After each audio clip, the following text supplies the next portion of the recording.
Ladies and gentlemen, thank you for joining us for Birds of a Feather. Meet the ChannelFalcon partners. I am Jonathan Schofield, and if you're new to ChannelFalcon, we work with IT service providers and small businesses, almost like a cyber matchmaker, if you will. When you've got a need related to IT, cybersecurity compliance, we like to make connections to really awesome people in our world that are amazing at that. And today, you're going to get to meet Richard, or Rich, actually. You go by Rich, correct? I'll answer either one, but answer to either one. I'm the Richard same. means I'm in trouble. Well, you're not in trouble yet. Maybe by the end of our little interview, you'll be in trouble, but we'll try to avoid that.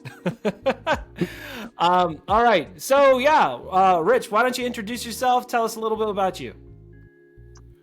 Sure. My name is Rich Van Etten. I am currently the Chief Revenue Officer of NorDutch Technologies. It's an interesting role for me because I'm really an engineer at heart. I've been in the IT space. Well, let's put it this way. My first computer was a Timex Sinclair that you loaded programs with a cassette tape. And if the volume was too high, it didn't work. So it was like mad scientist kind of stuff. My love for computers started at a very early age. My grandfather went to Cornell University on a full ride scholarship, which is quite something way back when, right? He's the reason that I got into computers. As a elementary school student, I was the IT consultant that came into each room and fixed people's Apple IIes when they couldn't get their program to run. So I've always been kind of in that support role. Mm-hmm. And my career really started with a big company by the name of Ciba-Geigy, which is a pharmaceutical company.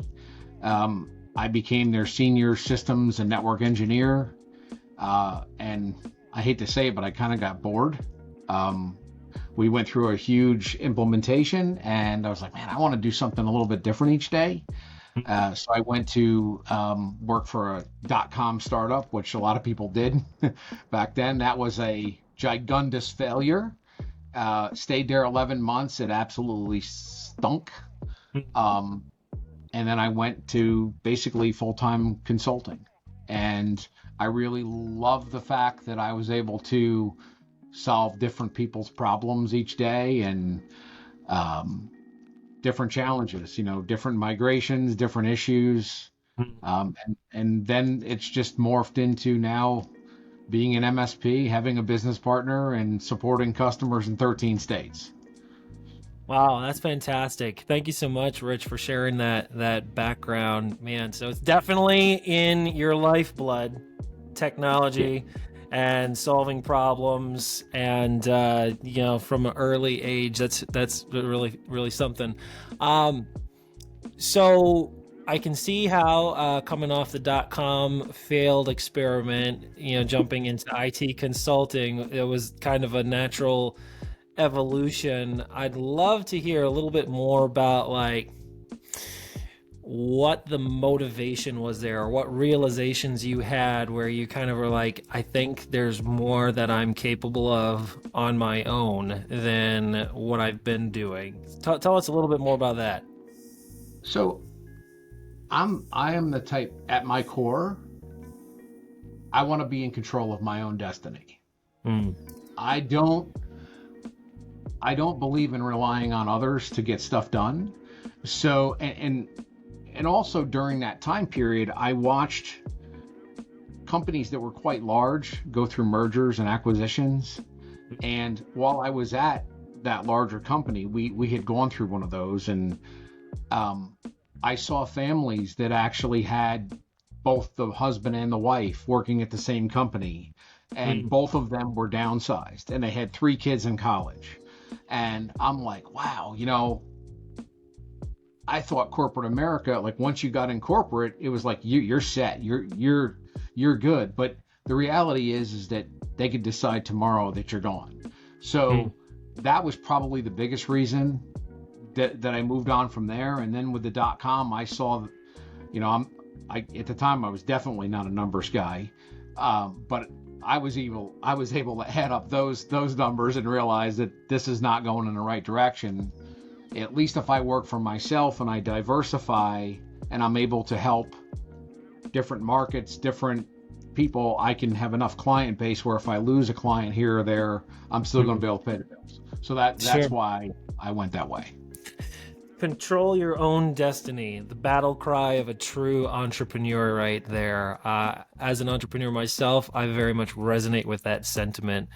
I love that. So you've shared with us your background, kind of what brought you to where you are. You've helped us understand a little bit about the rationale that led you to, the seeds that would eventually grow into NorDutch.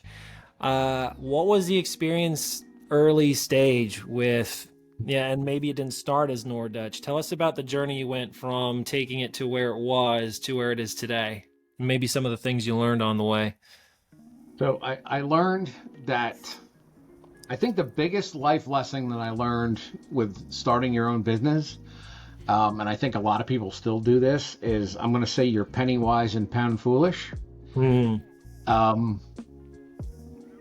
were so many things that I knew that I needed, as far as like tool sets, to maintain your customers. And, I was like, well, I'm a smart guy. Why am I going to pay for that? I'll write that myself. And I wasted a lot of time and energy trying to develop something that I could have bought for as little as $500. Sure. So that was probably a big life lesson. I think the second life lesson is my original partner in NorDutch, which is where the name comes from, NorDutch.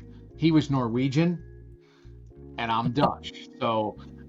And we argued who's smarter, the Dutch or the Norwegians. And I would say, well, Dutch has to be last because you saved the best for last.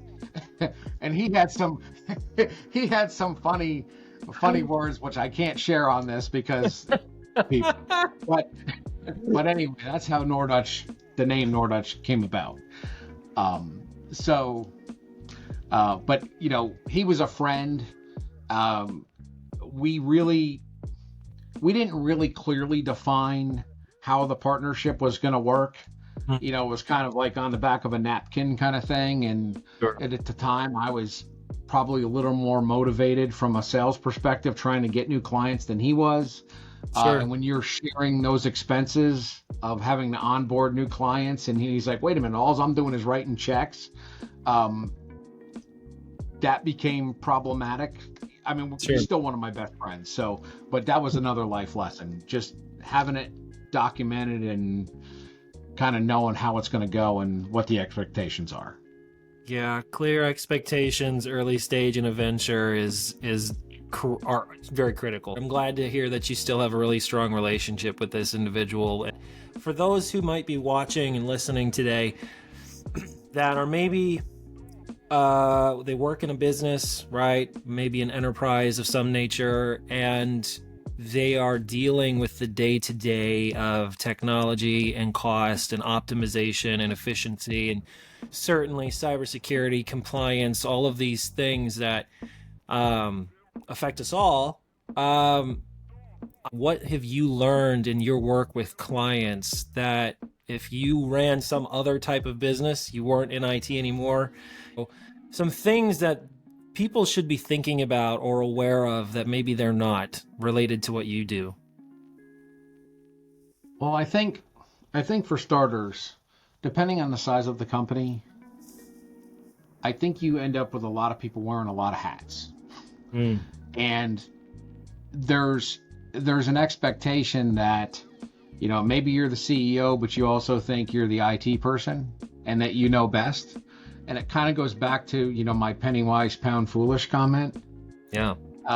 Because you may think you know, but you don't really know. And if you get the right people involved, it can free you up to do the things that you actually need to do. Like, there's a saying, work, on your business and not in your business.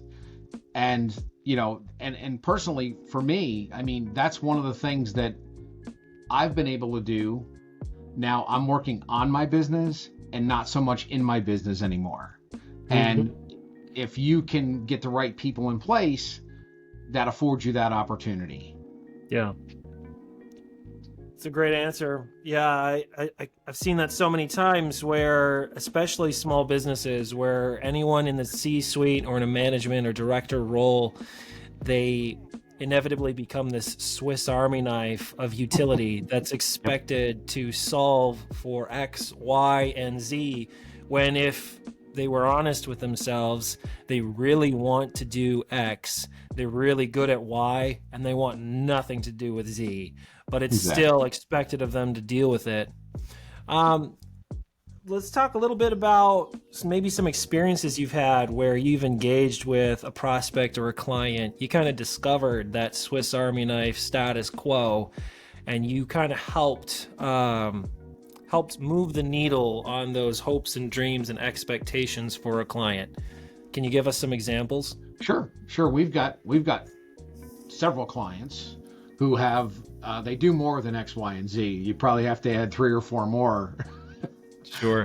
Things to it. And the reality is not everybody can be good at everything, right? I mean, they just can't be.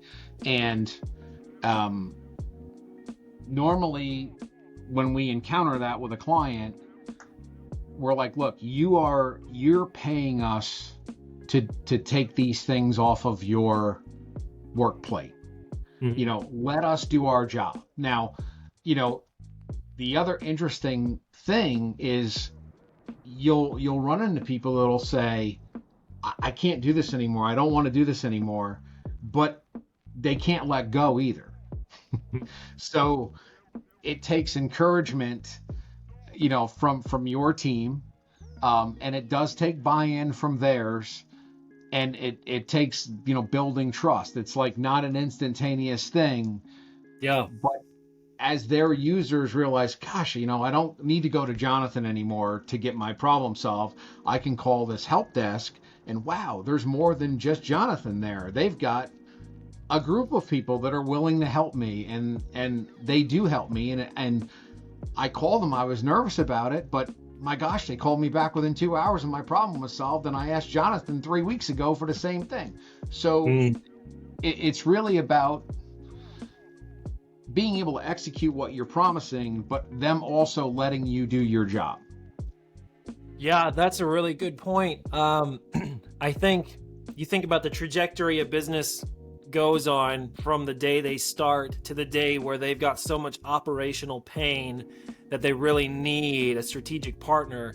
The journey they go on, there's a lot of ego, I think, that gets built up as the business leaders have taken the business from where it was to where it is today, and there's a sense of pride that comes with that, and rightly so. Sure. They've crafted it and built it, and they've built this patchwork quilt of solutions and infrastructure to solve problems in the business, even though it might have been done wrong or not as well as it could have been, and maybe it's not been updated or refreshed or the future really accounted for very well.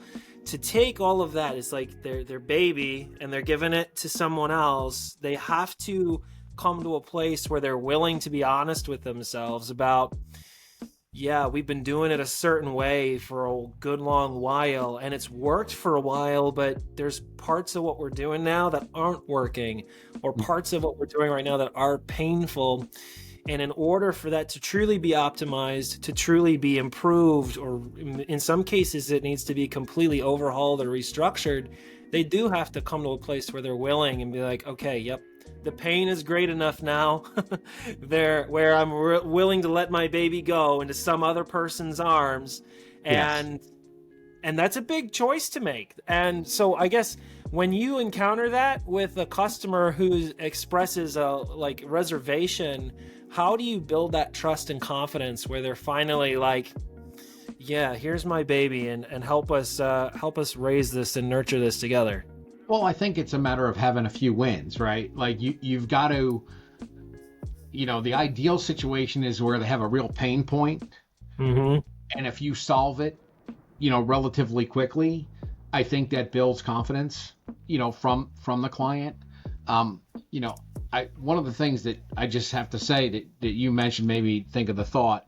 I think one of the hardest things in MSP, one of their biggest challenges is when a client, and I say this all the time, when a client has had success doing things wrong, it's very hard to convince them to do things right.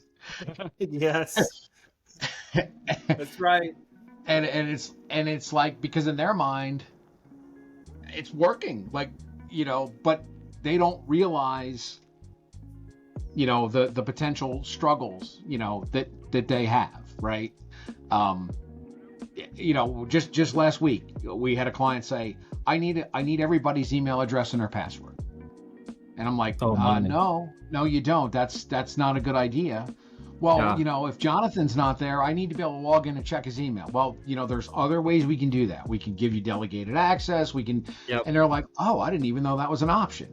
Right. So, you know, that kind of stuff. So you've got to be able to, like, take a pain point that they had or have and rectify it quickly, I think, to build confidence. But then it's really, going back full circle. It's about the relationship, and they have to trust you and they have to want to trust you. The mark of a true partner in technology and security is someone who's comfortable going in and saying, I appreciate why you feel that way, Mr. Customer, but with all the love in the world, you're wrong, and it is in your best interest to follow this. If you're gonna trust me with with your baby, you really do need to actually trust me. And to your point earlier, it reminded me of a comic I saw years ago, a comic strip, and it's these three cavemen, and two of them are pushing this cart, and it's got square wheels, and they're pushing it, and it's obviously not going so great. And there's this other guy standing next to them, and he's got a wheel. He's made a wheel, and he's trying to discuss with them why they need the wheel. And all it says in the caption is, no thanks, we're too busy. Right? And I love that. Obviously, my background is in technology sales, and I've encountered this more times than I can think of, where it's like you engage with a customer or a prospect, and you identify real pain and real opportunity to solve that pain, but the perception often in the mind of the prospect or the customer is like, it's working, like the cart is moving. I mean, it's maybe not fun to move the cart, but we're getting by, and certainly we are consumed with moving this cart. So we can't talk to you, Mr. Solution Architect, Mr. Trusted Advisor, Mr. Guy who built the wheel.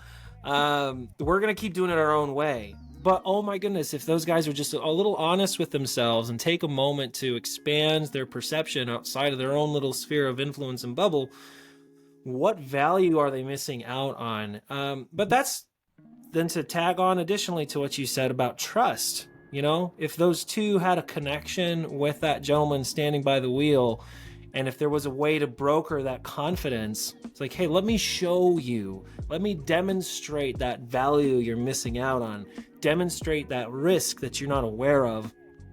And then now that you have that trusted advisor relationship, man, those are the guys that stick with you. And I think in our industry specifically, Rich, and you can chime in on this here in a second, in our industry specifically, because you're not a software salesman, you don't sell widgets and gadgets, and you said at the beginning, you're an engineer at heart. That's what you do.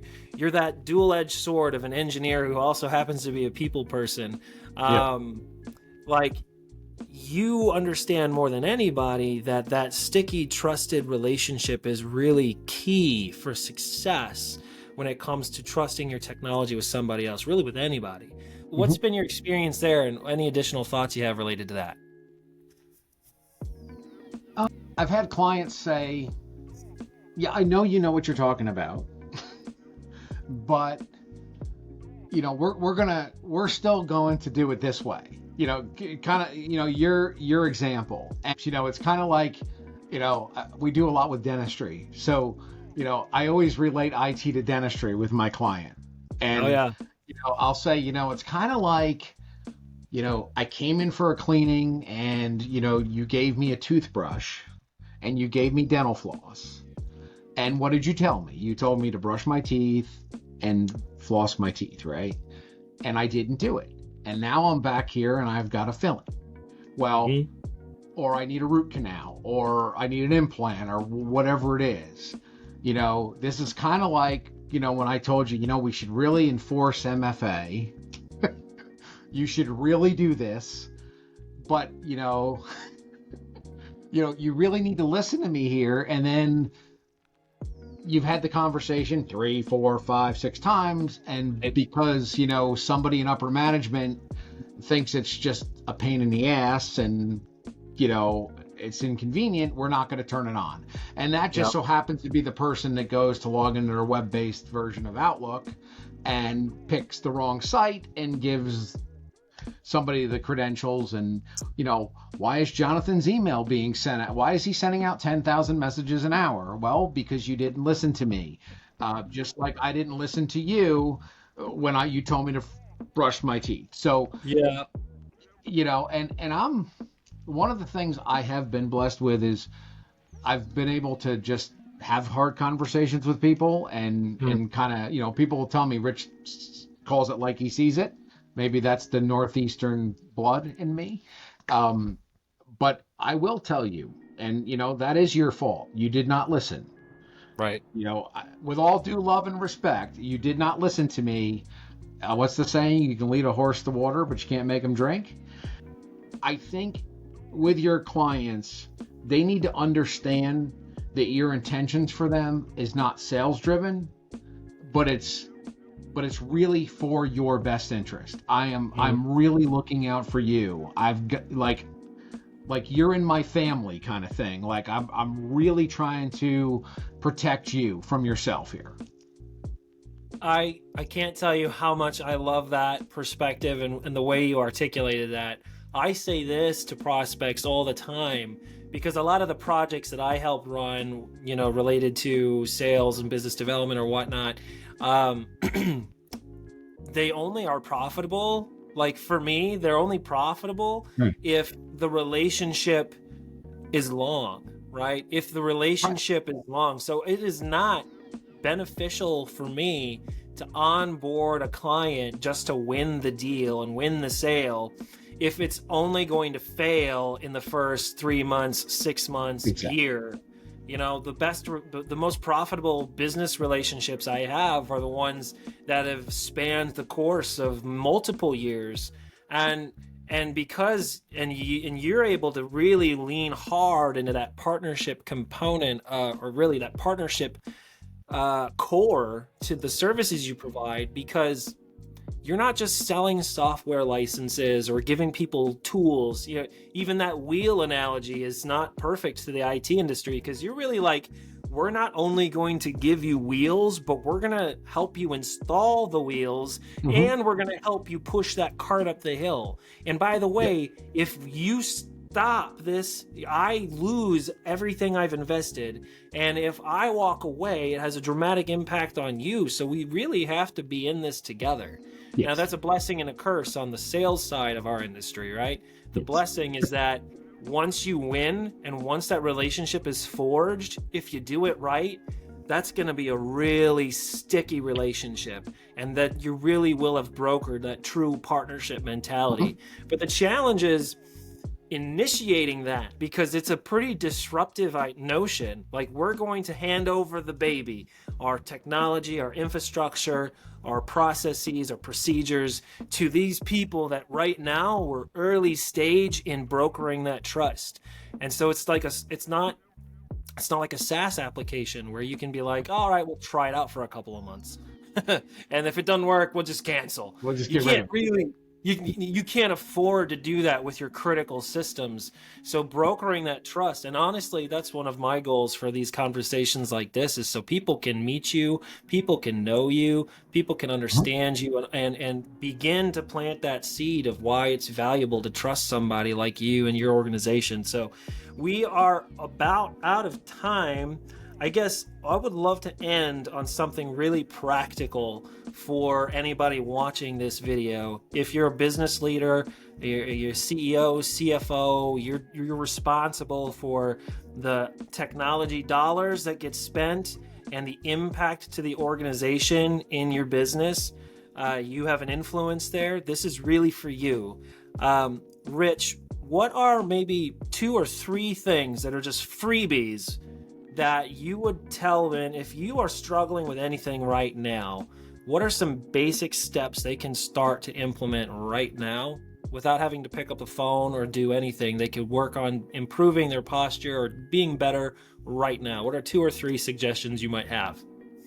Well, the first thing, cybersecurity right now is very top of mind for me. Any and all applications you use MFA first and foremost. Second of all, really look at your security stack. There's a misconception out there that I've got virus software, I'm safe. And honestly, for decades, that really was the case. But I'll pose a question. When was the last time you heard about a virus? It's always been a ransomware, right? Or, Right. And thirdly, I would say train your staff. Just simple like security awareness training. There's all kinds of programs out there. People are tricked every day. Just awareness. But what's their angle is probably a great question to ask, when you're dealing with IT stuff, especially when it talks about credentials. What's their angle? How are they trying to get me? And I think that's good advice to give people. And I really appreciate that mindset, because you're right. It's low-hanging fruit, some of these things. MFA shouldn't be a tough sell, but for so many businesses, there's a lot of resistance to it because it's inconvenient to some. But the benefits far outweigh it. And this is another reason, if you're on the fence about whether or not you need to have a consultation or talk with a trusted advisor like Rich and his team, just my suggestion to you is keep an open mind, because the world is evolving and changing at such a rapid pace. Vulnerabilities and threats, and not just that, but opportunities to iterate and improve and be better are just numerous. So keep an open mind and be willing to be challenged on how you're doing things today, because the benefits are just tremendous. Rich, I am so grateful for you joining us today, and I look forward to seeing you guys continue to grow and help your customers and partners. If you would like an introduction to Rich and his team, you can go to ChannelFalcon.com, reach out to us on social media, give us a call. Of course, you can find the NorDutch website on your own and reach out directly as well. I want to thank you again, and so grateful for our time together, and we'll catch you next time.